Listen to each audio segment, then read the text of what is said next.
But dearly beloved, we are gathered here today from across this state to support our friends and neighbors and comrades in Liverpool and Syracuse area. We are a collection of clergy and people of faith and people of no faith. We have clergy here today from New York City, from Buffalo, from Rochester, from the Mid-Hudson Valley, from Albany, Schenectady, and Troy, from Syracuse, from the North Country, from rural parts all around the state. And we are here to stand in solidarity with our friends in Syracuse who are fighting for a living wage for $15 an hour all across this state immediately, for an end to wage theft, and for the right of farm workers to organize.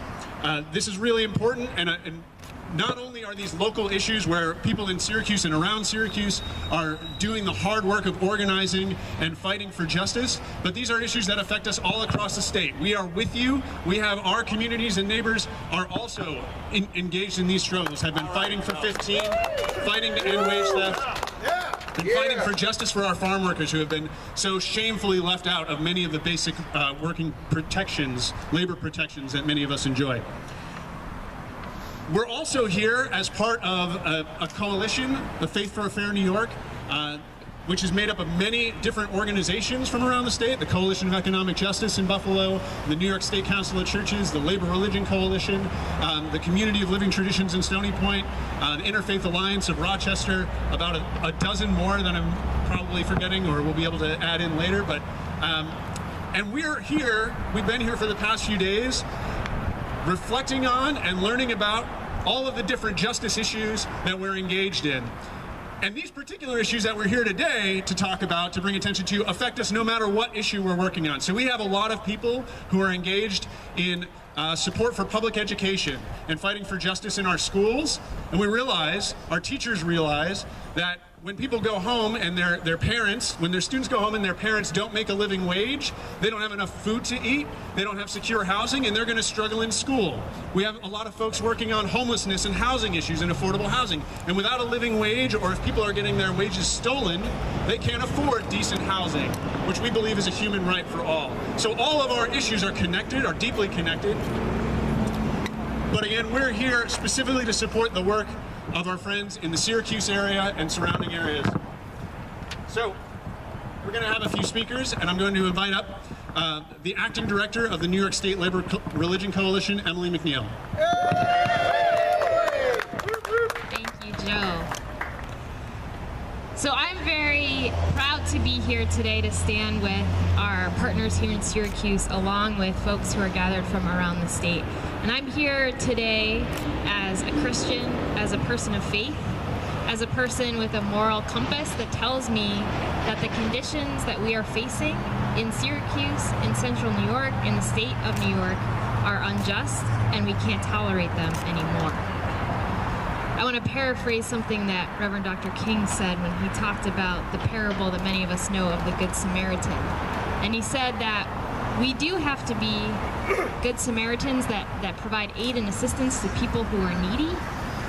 But if we're really going to be a follower of the way of justice and love, we have to start to question why people are needy, why beggars need us to give them something to eat. And so that's what we've gathered over the past few days to talk about. And the reality is that there are simple things that could be changed in our society now that would let people have the decent life they deserve. People who work should be able to provide for themselves. A person's wage should allow them to live a decent life and take care of their family. A person who works should have their wages paid to them, and when their wages are stolen, those wages should be paid back immediately.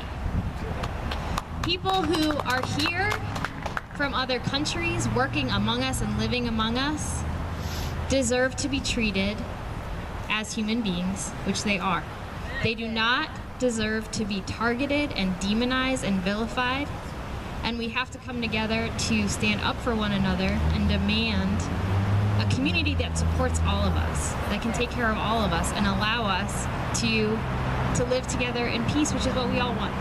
Right. So I'm so proud to be here with all of these folks, to stand beside our partners in Syracuse and to demand living wages now, We need a higher minimum wage in the state for people to live on now. We need an end to wage theft, and we need to protect the farm workers and the immigrants in our community who provide the food that we need to survive. Yeah. Thank you, Emily. Next, we're going to hear from a representative of 1199 SEIU, which has been a major driving force and organization in the fight for 15 in New York State, Mr. Alan Rufus. Good morning, everyone. My name is Alan Rufus, and I'm glad to be here. Like most people, I think that the fight for 15 is something very important, and it's something that we need to address. I'm a certified nursing assistant at the Cottages Nursing and Rehab Facility in Cicero, New York. I work in direct patient care, making sure that my residents have what they need in their final years of their lives. I'm just like other CNAs in my area across our state. Currently, I make less than $15 an hour. Most CNAs do.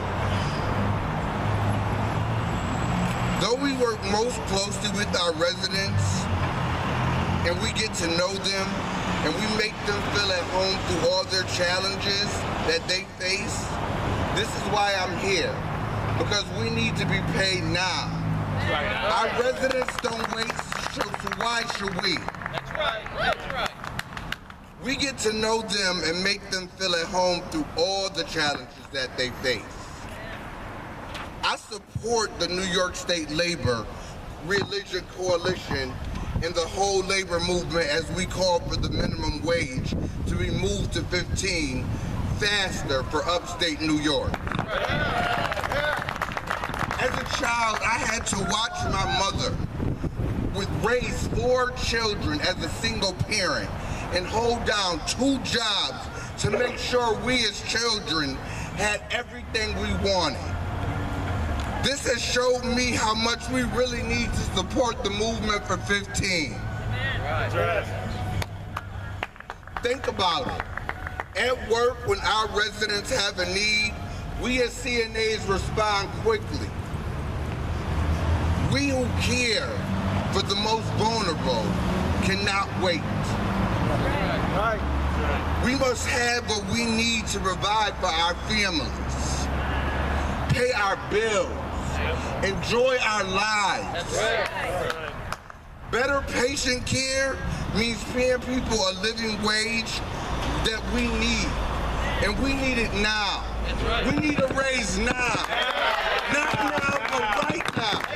Say right now. Right now. Right now. Right now. Right now. Right now. Way to go, Thank you, Alan. All right. I just saw some folks from our friends from the Worker Center in Central New York who just walked up, so I'd like to welcome them. And someone's going to be speaking briefly about organizing farm workers. They're coming up right now. All right.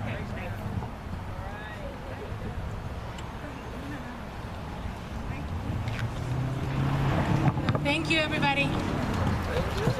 Thank you. All right, so we at the Worker Center, we're an organization, we're member-based, and we give the workers resources and we help empower them to fight injustices in the workplace. We've been working long to earn the right to organize for farm workers. Farm workers in New York State don't have the right to organize, they don't have the right to a day off, they don't have the right to paid overtime. So we are using different strategies. We organize in the workplace, and we also been partnering with the ACLU. We sued the state of New York for not affording the right to organize to farm workers last May. And one of the plaintiffs in that suit was Crispin Hernandez.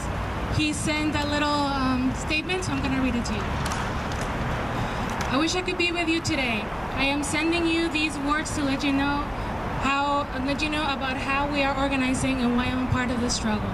My name is Crispin Hernandez. I work in the Mark's Farms in Lowville for the biggest farm in upstate New York. I was fired on September 1st, 2015. One day after our supervisor, who's the son of the owner, saw me with members of the Worker Center of Central New York and the Workers' Justice Center. The work at a dairy farm is hard and intense. When I was at Mark's Farm, I worked a shift of 12 hours, 6 days a week, from 6 in the evening to 6 in the morning, or from 6 in the morning to 6 at night. The work is hard, fast, and constant, and there's pressure to finish it all. Sometimes you cannot take your half or hour break to eat lunch, and if you take a break to drink water or go to the bathroom, you can fall behind. They don't pay us overtime. There are many work accidents in dairies, and many workers have died. Many are not trained. I wanted to organize a health and safety committee at the farm, but the son of the owner interrupted one of our meetings and even called the police to scare us and get the worker center in trouble. I am proud that we confronted the police and supported each other that day. A week later, 2 of us were fired, but we didn't stop organizing. Since then, we are mobilizing workers and allies to protest and even gather more than 1,000 signatures in support of our struggle. We have met with allies, government representatives, and even with the milk cooperative that buys the milk from the farms. Little by little, we are making the road to find justice. In May of this year, we sued the state of New York, we sued the New York governor, and we're going to keep working on it. We will win the protected right to organize for all the agricultural workers, and we will continue to fight for dignity and respect so that it's not easy for employers like Mark's Farm to fire workers. I wanted to tell you, I want to tell you that I feel very motivated when I know that we have your support, that I'm in the struggle not only for me, but for all of us. One alone cannot change much, but together we can win. Sí se puede. Sí se puede. Sí se puede. Sí se puede. I guess just to finish up my part, we as an organization understand that this constitutional challenge is very, very important. But we also know that organizing has been happening before that, it's happening now, and it's going to keep happening regardless of the outcome.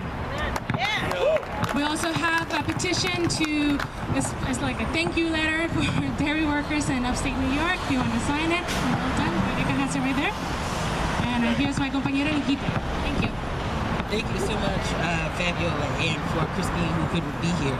So, like Fabiola said, what came through in Crispine's statement is that he was organizing around health and safety, and that's really important, and that's one of the big focuses of the Worker Center. But another huge crisis, not just in our community, not just in New York State, but in the country, is the issue of wage theft. People are out here talking about $15, but what happens with the little puny minimum wage we have now? People don't even get all of those wages. So what we're out here is we're sending a message to unscrupulous employers that force workers to work off the clock, right? That keep people's final paychecks, that misclassify workers. It's unscrupulous and it's unjust. And organizations like the Worker Center, we've been doing amazing work fighting with workers and empowering workers to make sure that they get their wages back. And so I just want to share the story of these 2 amazing members of our organization, Andrea and Yamatis. They were cleaning the Cheesecake Factory at night through some mystery employer. So Cheesecake Factory was subcontracting the cleaning out to God knows who. We didn't know who it was. So they'd been calling their supervisor, Nick Tanselo, for over a month, saying, hey, we need our final paycheck. Hey, you never paid us our wages, right? And that was their only point of contact. Again, they don't know who this mystery ghost employer is. So, but what they didn't just say, you know what, whatever, we'll forget those wages. They said no. They found our organization. They organized and led their own campaign. We did that action on a Wednesday. And do you know that mystery employer, Majestic Cleaning Service, which we later found out, they overnighted those checks on Thursday. Right? And so like Fabiola was saying, and like what Crispine in his story was saying, we can only do this stuff collectively, right? So again, individually, it took them a month to get those checks. They did that organizing, led that campaign collectively overnight. And that's the kind of that should be the message, right? Collective organizing gets the goods overnight. And so I want to send the message, and I hope that you all continue to support low wage organizing that our organization and other organizations in the area are doing. Thank you so much. Thank you.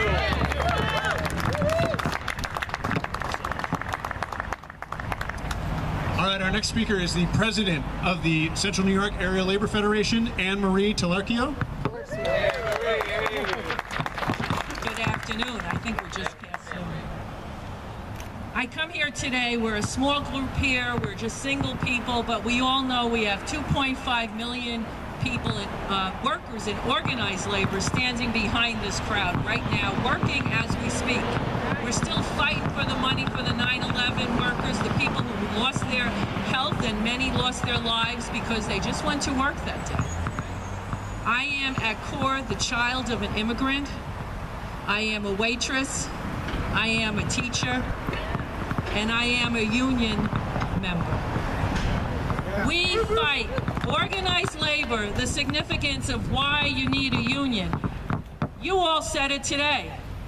This is what we fight for. This is our bread and butter.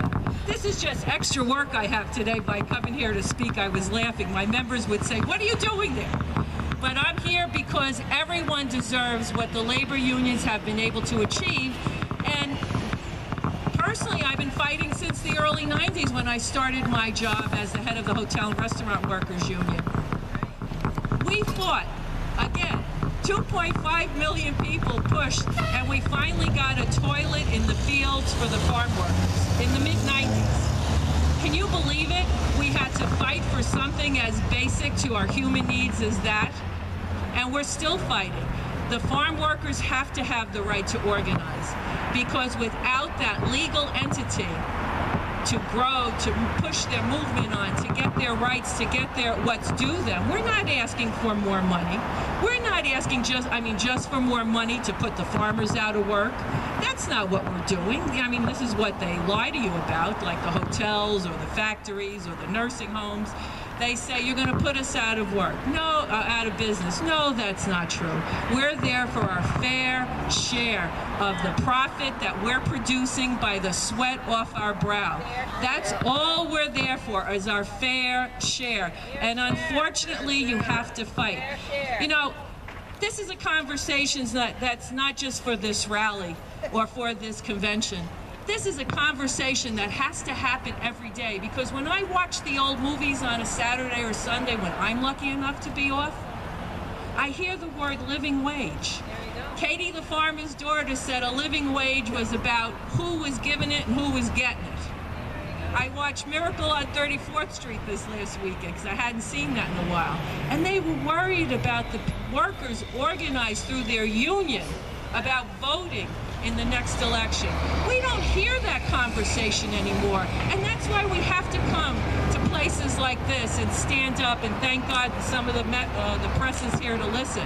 But without a union, we will never, as workers, and I mentioned that I'm a child of an immigrant because I'm only here because they figured out that without collectively bargaining, that we'd still be selling apples on the street, which is what they did when they first came here. But through education that we have the right to, that free education, we have the right to do that and collectively bargain to simply get our fair share of the profits.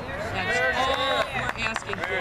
We're asking for farm workers to have the same rights that every other worker in this country has, which is to collectively bargain and have a representative of their choosing speak for them without fear of getting fired for speaking out. We have those rights, we just don't use them. And this is why we all come here today and thankfully come together to ask our legislators, to demand that our legislators pass the law that includes the farm workers in the same fight we all have as Americans, to include the immigrant, to stand up and and help them, as well as help the American that's been here for many generations. This is why we come together, and to be able to form and join and create the beautiful thing called a labor agreement, which makes sure that it is pay equity, make sure that we do have a safe and healthy workplace. We don't have to worry about getting killed on the job, right? So I thank you all for coming here, and I bring you greetings from all the workers who are lucky enough to have that privilege. But to let you know, too, that we not only fight for our members, we fight for all workers, whether they're here